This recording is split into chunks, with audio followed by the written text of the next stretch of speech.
Good morning. Welcome to the Circle. Welcome to Southminster Steinhauer United Church. Welcome to those of you who find yourselves at home, and welcome to those of you who find yourself here for the first time or for the first time in a while. We'll make space for you. There's a place in this circle for all of us. As we say, we welcome into our circle all sizes, all ages, all colors, all cultures, all sexualities, all genders, all religions, or none, or many. We welcome all. And may we find a welcome and a safe place to enter into whatever time we need this morning. We come into this place just as we are, and we're welcome just that way. In gratitude for who we are together, for this place, for this land, for the inheritance that we share with our Treaty 6 brothers and sisters and our Métis friends of Papas Chase First Nation, and all who call this their ancestral and their adopted home. We find honor in expressing our gratitude. We find honor in living our commitments to peace, to reconciliation, to compassion, and to relationship.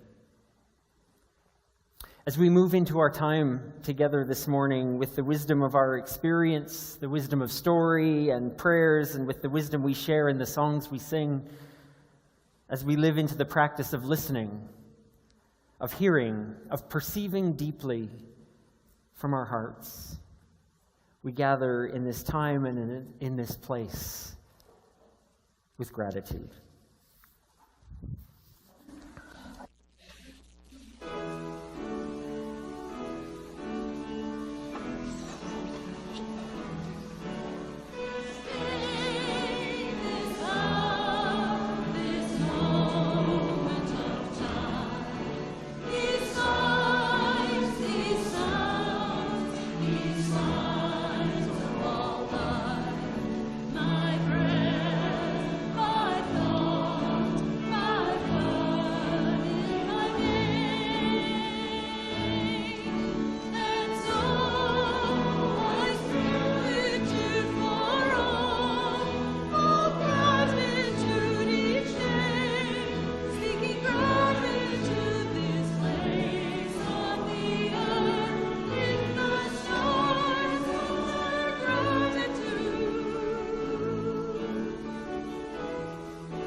As we center ourselves and move into being here fully this morning, I invite us to respond to my centering words with the phrase, "May our hearts be joined in hearing."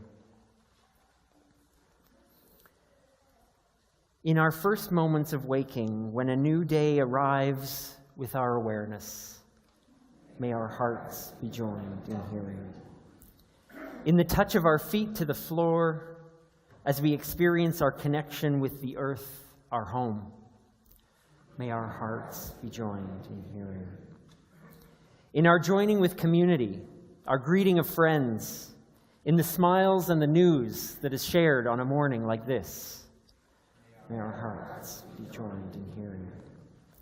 In the exploration of our deepest needs, our truest aspirations, our highest values, may our hearts be joined in hearing. And so we light a candle.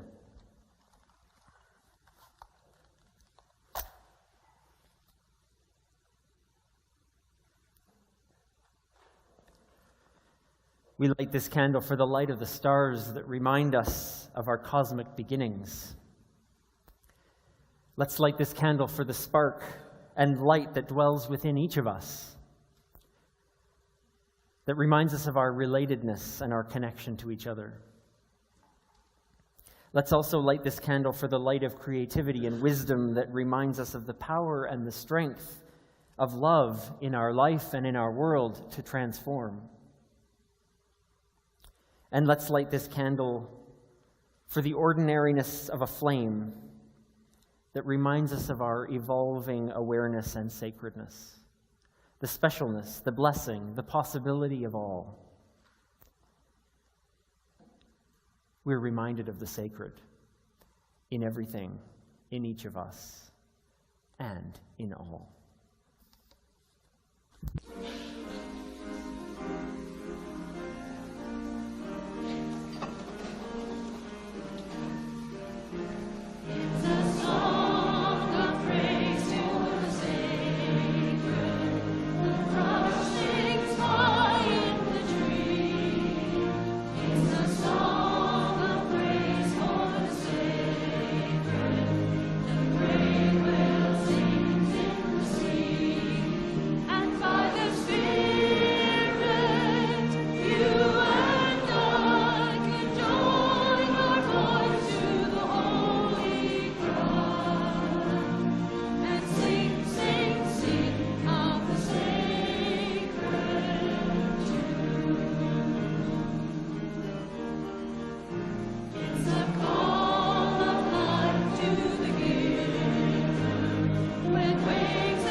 Now is a chance to share a story in our time for all ages. I welcome anyone who wishes to come to the carpet for a story to make your way here now. I'm going to read you a story today, and then we'll talk about that story. It's called My Mouth is a Volcano. It's written by Julia Cook and illustrated by Carrie Hartman. You can see the pictures up there, or if you can see here, you can look. My name is Lewis. People say I erupt a lot. I don't think I do. I have a lot to say, and all of my words are very important to me. When other people talk, words just pop into my head, then they slide down onto my tongue. My tongue pushes all of my important words up against my teeth, and then I erupt. I wonder if he means interrupt. Anyway, we'll see. He's saying, hey, guess what, you guys? Words just explode out of my mouth. My mouth is a volcano. In class, my teacher says that when we want to say something, we are supposed to look at her, raise our hand, and wait until she calls our name. I tried that. After I waited patiently for what seemed like 62 years, my important words slid down from my head onto my tongue. My tongue pushed all of my important words onto my teeth, and my volcano erupted. Teacher, I think we should have recess all day. I'm hungry too. Can we go to lunch now? My teacher was less than pleased. She erupted me right back.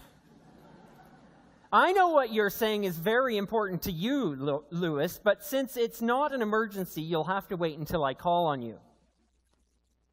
It was my volcano's fault.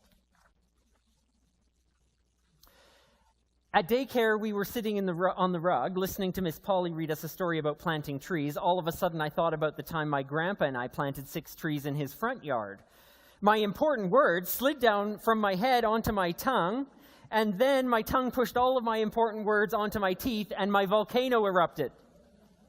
Hey guys, once I planted a zillion trees with my grandpa. It was my volcano's fault. During dinner, Mom and Dad were talking about paying the bills. And then I thought about my friend Bill. Bill can blow a bubble inside of a bubble when he chews 2 pieces of bubble gum. Now that is really important. My important words about Bill slid down from my head onto my tongue. My tongue pushed all of my very important words onto my teeth, and my volcano erupted. Hey, Mom, Bill can blow a bubble in a bubble with his gum. Lewis, my mom said, you interrupted again. If somebody else is talking and you don't have an emergency, you have to wait your turn. But Mom, my words, they slide down from my head onto my tongue, and then my tongue... Oh, Lewis, you did it again. I got sent to my room. She said I was rude. It was my volcano's fault. The next day at school was my very important day. I had been waiting for about 126 weeks to be the student star of my class. This was my special moment. I got to share a poster with my class that had pictures of all my favorite things. I stood up in front of my class and began to tell them about the time I went fishing. Halfway through my story, you'll never believe this, Richard started to tell everyone about when he went deep-sea fishing in Mexico. His story must have been better than mine because everybody started to look at him. He was stealing my important words. Richard, said my teacher, you just interrupted Lewis. Please wait until he is finished talking, and then he might call on you. I couldn't believe how rude that Richard was. He erupted me. That really made me angry. Well, after talking about my fishing trip, I started to explain the x-ray of my broken arm. Just as I was getting to the good part, Courtney started to tell the class about when she broke her leg. Courtney, said my teacher, you just interrupted Lewis. Please wait until he's finished talking, and then he might call on you. Couldn't believe how rude that was of Courtney. She started talking right during my 15 minutes of fame. She ruined my important words. She almost stole my moment. When I got home, I told my mom about rude Richard and rude Courtney. Now, you know how we feel when you interrupt us, said my mom. Oh, I never thought about that.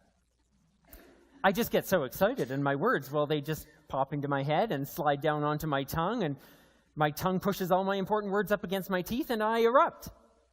Words just explode out of my mouth. My mouth is a volcano.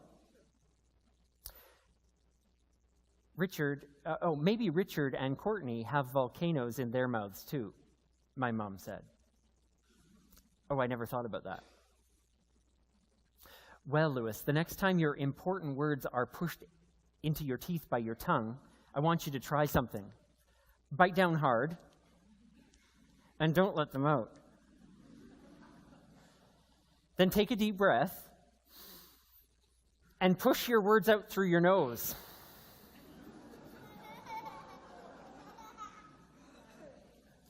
Then when it's your turn to talk, take a deep breath and breathe your words back in, and you can talk. Will that work, I asked. Only if you make it work, said my mom.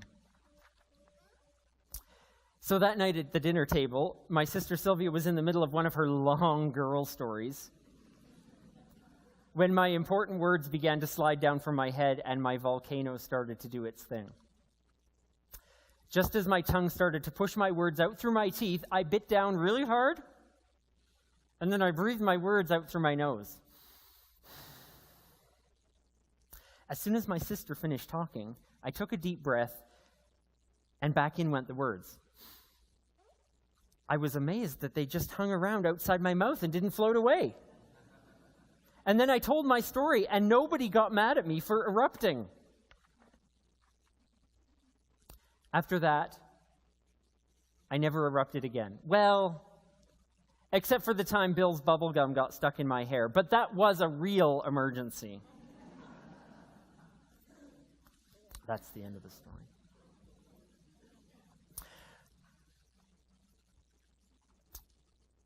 There's something fun about this story because it's about something we all do.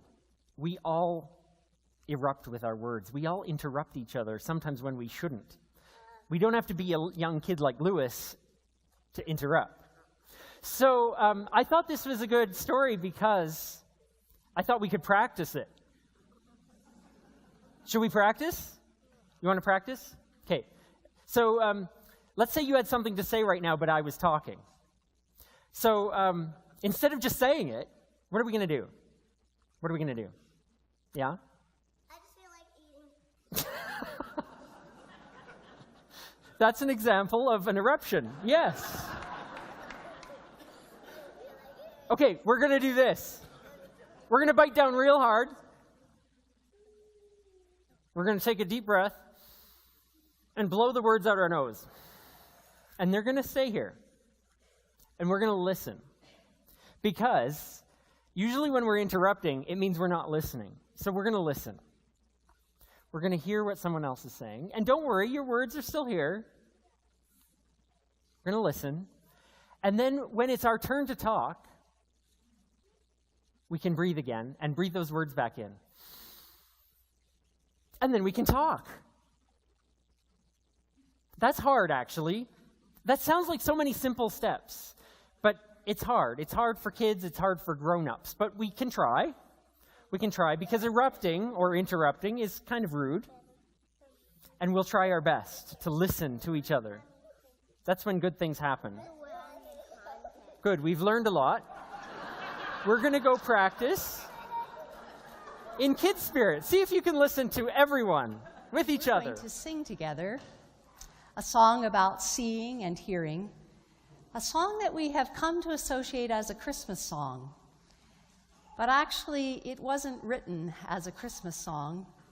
It was inspired by the events that were happening in October 1962, which was the height of the Cuban Missile Crisis.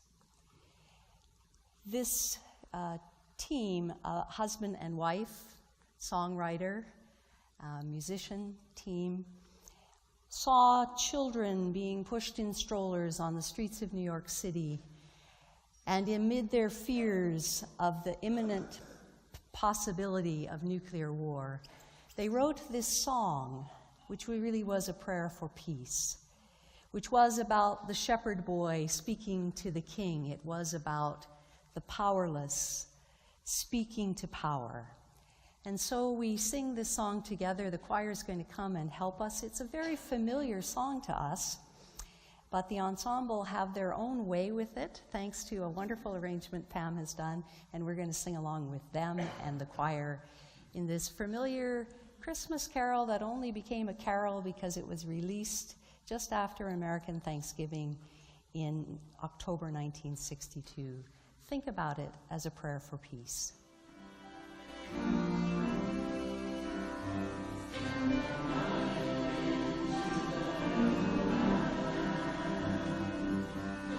See what I see.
from the writings of the poet Mark Nepo in one of his books of prose, 7,000 Ways to Listen, Staying Close to What is Sacred.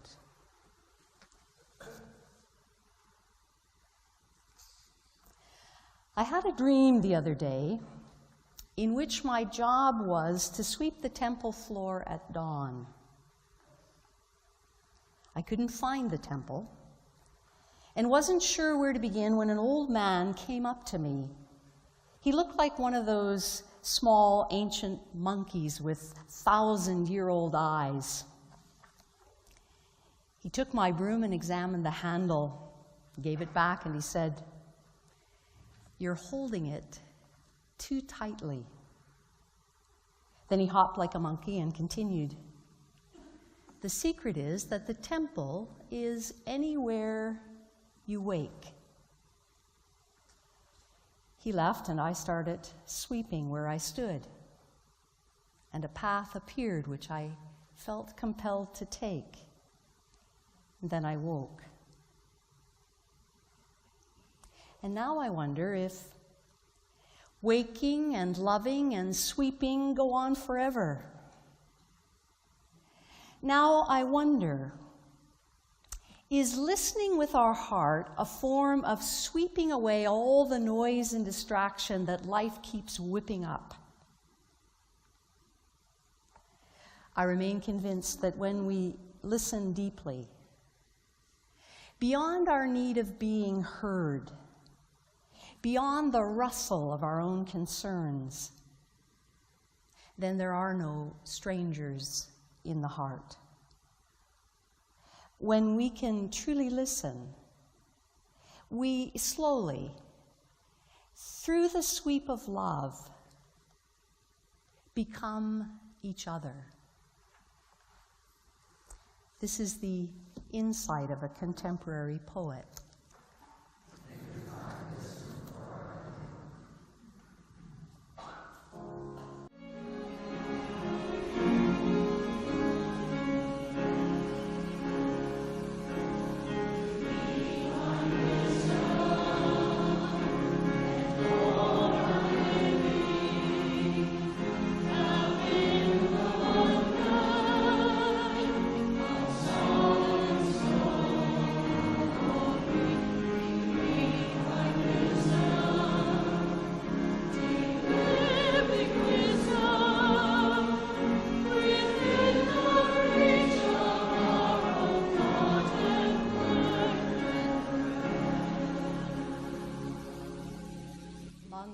Writings of the text that forms sacred text for Jews and Christians and Muslims in what is the first testament of our scriptures, the Hebrew scriptures, from the story of ancient Israel, this story of Israel's third king, a story about King Solomon, from the book of 1 Kings in the 3rd chapter. Solomon went to Gibeon to offer sacrifices as was required.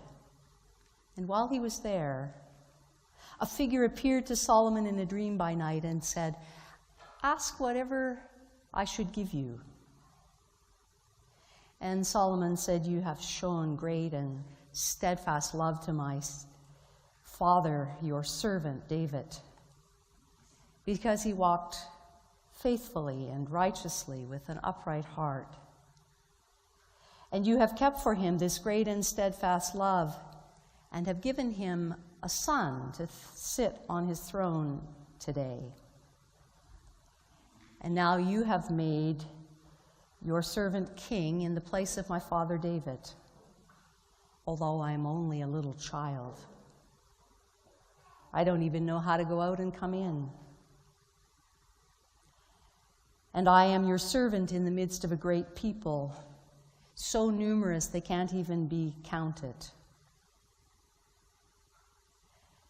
Give your servant a hearing heart to govern your people, so that I can discern between what is good and what is evil. For truly, who can govern this people? This is a story from the writings of the ancient Hebrew people.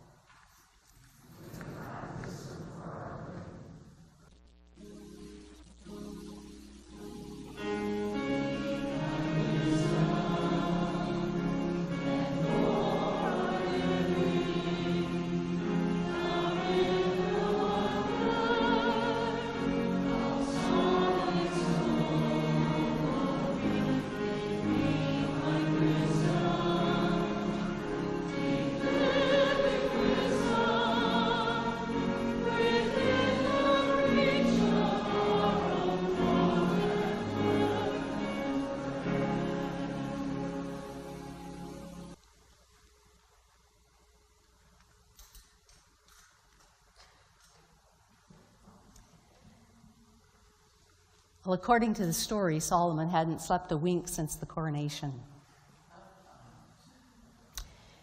No one expected him to ever become king, least of all Solomon himself. He wasn't the oldest son. He wasn't in line for the job. He just happened to be the favorite son of his father's favorite wife. That's how he ended up being king. His mother had successfully lobbied his father, David, to give him the job. And having been crowned king, Solomon's just about as terrified as being king as the stuttering King George VI was, but for very different reasons. He's sitting in the shadow of his famous father on Israel's throne. He's in the position of being the very unfortunate successor to the one who's always going to be remembered as Israel's favorite king. In the world of the ancient story, both he and his nation are still grieving. No one wants Solomon to be king. They want another David to be their king. And Solomon's had this job just long enough now to know that it's going to take more than a fancy crown and a cushy throne to keep house and home together, to ward off the invaders and to make friends with his Middle Eastern neighbors. Even more than 3,100 years ago, in the time in which this story is set, this bridge of land between Asia, Africa, and Europe was a challenging part of the world. So Solomon has plenty of reasons to be sleepless. And after way too many restless nights in the palace, he opts for some fresh air and some perspective. So he heads for that royal getaway in Gibeon. And when we meet him in the world of the story, he has just finally found deep and dream-filled sleep in his country retreat. In the world of his dreams, he's this young boy again, and he's approaching this magnificent throne, and the one who sits on the throne appears to be a wizard or a kind of genie who's prepared to grant him not 3, just 1 wish. He can ask for anything. That's how it is when you are the director and the producer and the star of your own dreams. Nothing's off limits. You can't ask for anything.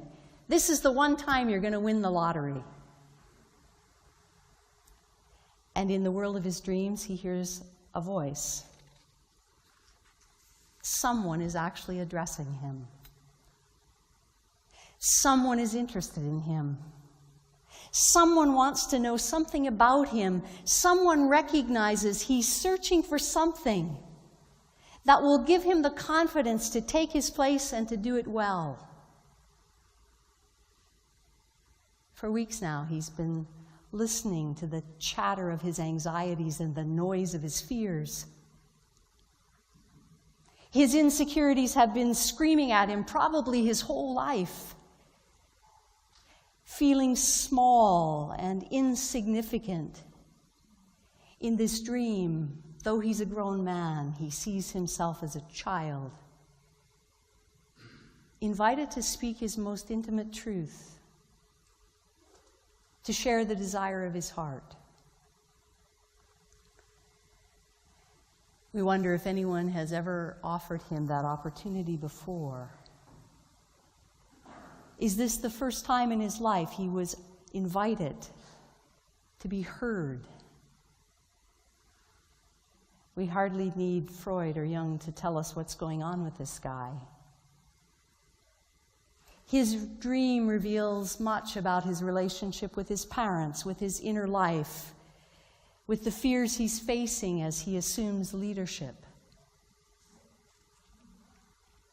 Even beneath consciousness, in the safe embrace of sleep, inadequacy looms large. Feeling entirely unequal to the task, Solomon's single wish is his deepest prayer. May I be granted a hearing heart to govern this people and to distinguish between right and wrong. A hearing heart. Who would have thought that the guy who wears silk pajamas and sleeps in Egyptian cotton sheets, the first of the big-time spenders with a court that consumed a daily menu that read like a General Foods inventory, who would have thought that the dearest desire of Solomon's heart would be for a heart that could hear? Now we know what to get for the person who has everything.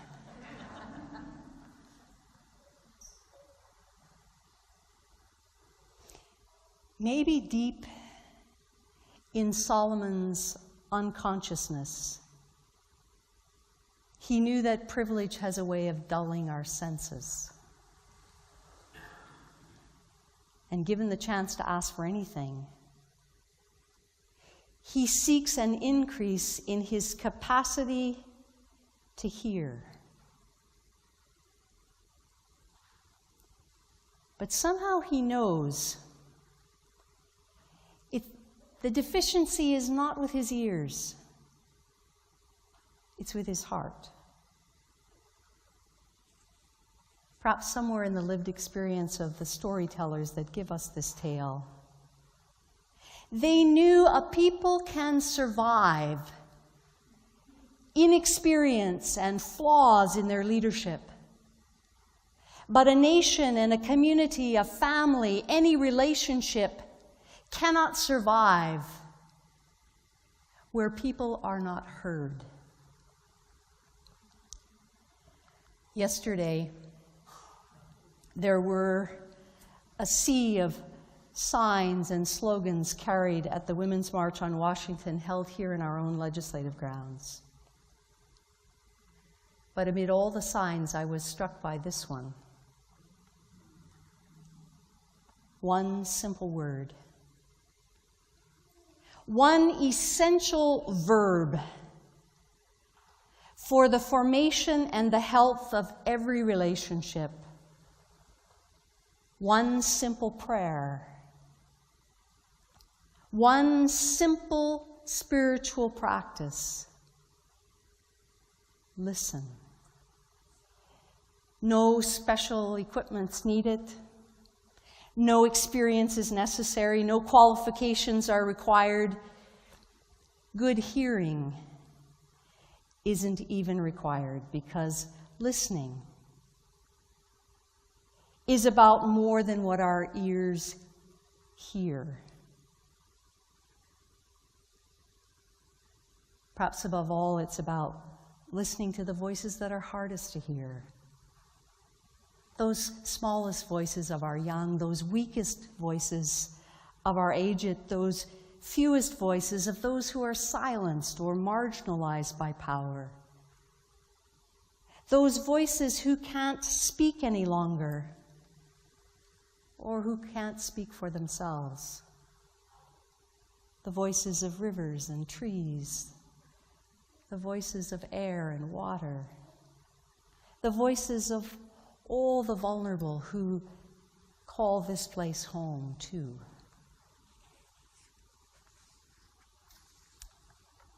Perhaps if our species is to survive, the evolutionary genius of survival is going to have to begin to make an adaptation in human anatomy. The survival of the human species and the more than human may well depend on shortening the distance between our ears and our hearts. Our survival might depend upon our ears getting closer to our hearts. Our heads may be up to the task of hearing, but listening requires hearts that can hear.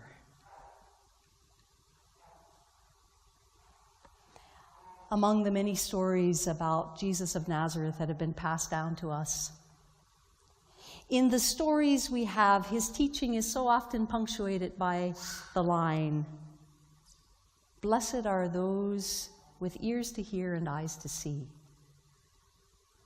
Isn't that a way of saying, blessed are those whose hearts see and hear? Blessed are those with hearts that see deeply and listen deeply. I can't say it too often. Imagine what could happen if our hearts could hear what our ears hear. We'd have more liberation and less oppression. We'd have more justice and less charity. We'd have more sharing and less consuming. We'd have more giving and less accumulating. We'd have more one world and less first world. We'd have more respect for diversity and less tolerance for discrimination. We'd have more peace and less war. We'd have more conversation and less contempt. If our hearts could hear what our ears hear, we'd have more understanding and less prejudice. We'd have more empathy and we'd have fewer opinions. We'd have more questions and fewer answers. We'd have more mutuality and less domination. If our hearts could hear what our ears hear, we'd have more love and less fear.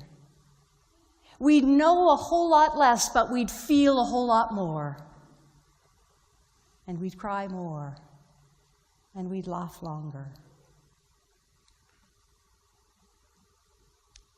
I've had the privilege in my life of working in two professions that appear to be about speaking. But as I reflect upon my practice of law and my practice of ministry, I'm beginning to recognize that to do either has less to do with that muscle that rests between my teeth than it does with the muscle of my heart that only gets exercised in listening.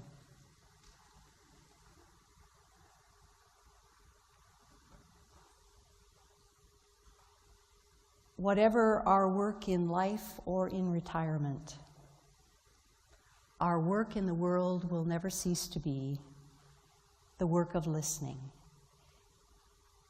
No matter what the unemployment rate is, the world is always going to need more listeners. Whatever our spiritual path, listening is an essential spiritual practice. And whether we're young or old or in between, whatever our expertise, whatever our diminishments, what the world needed in the time of Solomon and what the world needs now are those who will listen deeply.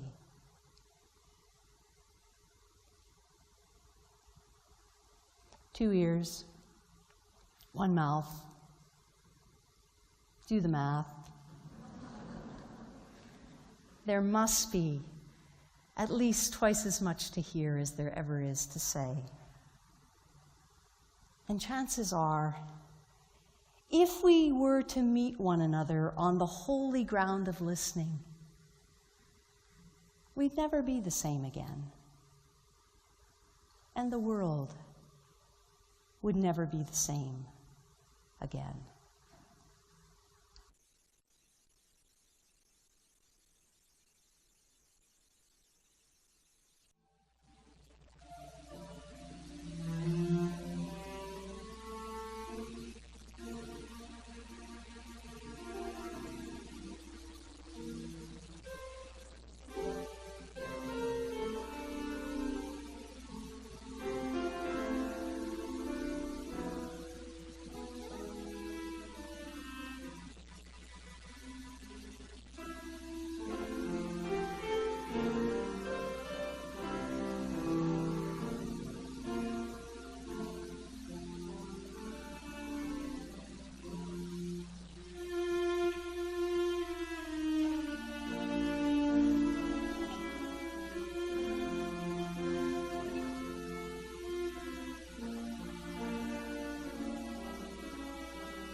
Among the gospel stories we have from the Jesus tradition, those who sought to follow the teachings they heard asked Jesus to teach them to pray.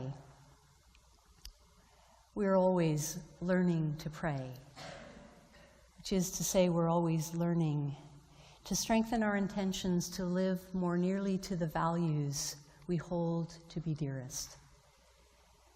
I invite us to offer these words as a way of strengthening our intentions with one another this day. We open to the sacredness at the heart of all, called by many names. We open to deep mystery we trust to be love. May we be faithful in the vision of building beloved community on earth. May it be daily bread to nourish all hunger, forgiveness for the harm we have done, and the capacity to forgive those who have hurt us. May we not feel abandoned in hard times, but find the strength to meet each moment and the wisdom to walk in the light of deep gratitude. For the light of love is with us now and forever. Amen.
may we find ways to listen deeply to life, even in this day.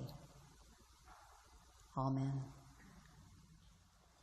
With gratitude to each of you for the many ways you give of your time, your effort, your energy, your financial resources, and for this time in which we can contribute what we can to support our work and witness in this community and beyond, and the work of the Mission and Service Fund of the United Church of Canada. And so we give generously, and we give as we are able, and we receive the gift of music.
As we extinguish this flame,